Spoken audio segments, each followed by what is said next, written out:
6h51, c'est bon à savoir. Attention aux frelons asiatiques. Il y en a encore en cette période. Et par exemple, en Provence, les apiculteurs qui dénoncent des pertes monumentales en raison de cette présence de frelons asiatiques. Nous sommes avec Sébastien Thomas, qui lui est dans le Gard, à Quessargues. Bonjour. Oui, bonjour. Bonjour. De quelle perte parle-t-on d'ailleurs quand on parle de pertes monumentales? C'est des colonies entières, c'est-à-dire qu'au début de l'année, vous avez une ruche qui va bien, et à la fin de l'année, il n'y a plus personne. Parce que les frelons, sur l'automne, ont une pression qui est énorme, vu que c'est là où ils sont le plus nombreux.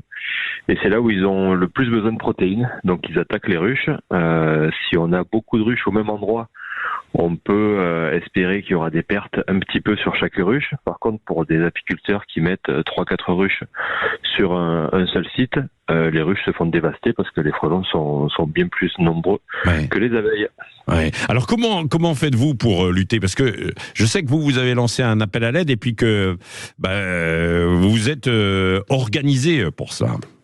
Oui, j'ai rencontré le service technique de la mairie de Quessargues. Ouais. Du coup, on s'est mis en commun accord que eux, ils achetaient des pièges à frelons et que moi, je les entretenais. Donc, au printemps, l'appât pour attraper les frelons, c'est sucré. C'est un mélange de sucre, de bière et de vin blanc. Ça attire les rennes et c'est là le plus important en fait, parce que si on arrive à tuer les rennes, on n'aura pas de nid durant l'année. Et donc c'est ça le plus important.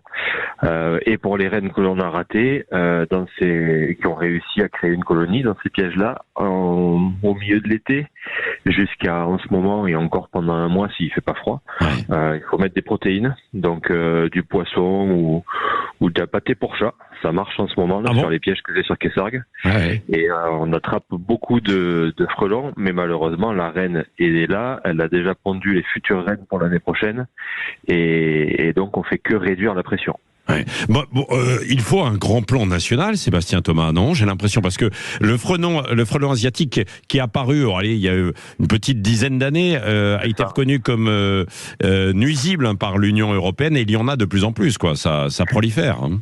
Et malheureusement, à part les apiculteurs, il n'y a pas grand monde qui s'en occupe. Bah non. Il y a des entreprises spécialisées qui sont là pour tuer tous les nuisibles, mais c'est pas eux qui vont faire en sorte qu'on va éradiquer le frelon au niveau national. Oui, c'est ça. Ouais. Ça, c'est sûr. Ouais.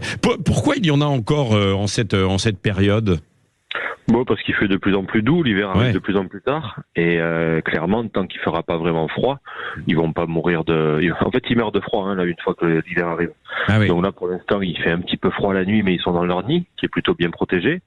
Donc tant qu'il fera pas vraiment froid, même les journées, ils seront toujours là. Et là, en ce moment, il y en a un par minute qui arrive sur les abeilles que j'ai sur Quessargues.